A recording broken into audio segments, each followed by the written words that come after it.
My coworker Errol Barnett just asked the question, given everything we know of the study, who do people believe is responsible? I want to ask you that question. Who is responsible for the death toll being as high as it is? Well, there's plenty of responsibility to go around. I have my share of responsibility. I'm the governor of Puerto Rico, and I have to evaluate everything, all of the steps that I've taken, see in the report, and the places where I need to improve. We're going to work hard to make sure that on a future event, it doesn't, it's not as devastating as right now. But of course, when there's a disaster response, there's many cogs to that equation. Federal government is part of that equation.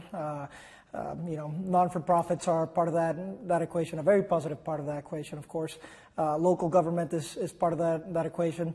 The magnitude of the devastation, and of course, as we discussed earlier, the fact that a lot of this, the preparation for Puerto Rico, the protocols that were in place, really were only established for an event of a much lower magnitude than Category 1. Category 1. Now let me ask you this.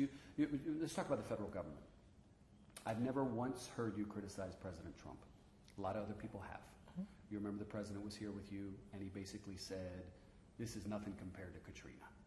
We now know it exceeds the Katrina death toll.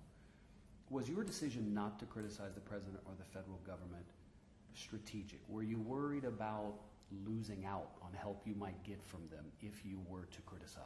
Well, my focus is on seeing how much I can get for the people of Puerto Rico, number one. Number two, I think I have been critical of the federal government. I've just been very specific about it.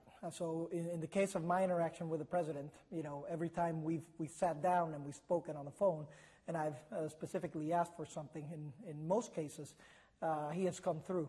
Of course, there's different results from different agencies. FEMA has been positive on some fronts right now, working on a new protocol and so forth, but the bureaucracy has just been, extensive. It's been paralyzing. It's been paralyzing, and the thing is, you can compare it to other jurisdictions, right? It's not like an isolated event. The Corps of Engineers, it's no secret that I was very critical. They said that they were going to lift the energy grid in 45 days. It was just a couple of weeks ago that we were able to energize virtually 100% of the sectors in Puerto Rico. And then there's some positives. I think right now we've been doing very positive things with HUD. We've got an action plan for the rebuild.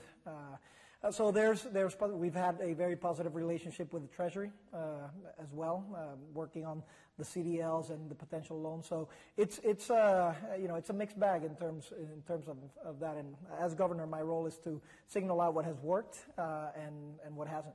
The governor said today he accepts the death toll as presented by George Washington University, and so it now officially is 2,975. And today he announced the creation of a commission that will implement all the suggestions made by the university, and there are many. Errol, we will continue this discussion, our live with the governor online at cbsnews.com as well as on social media platforms. But for now, I'll send it back to you.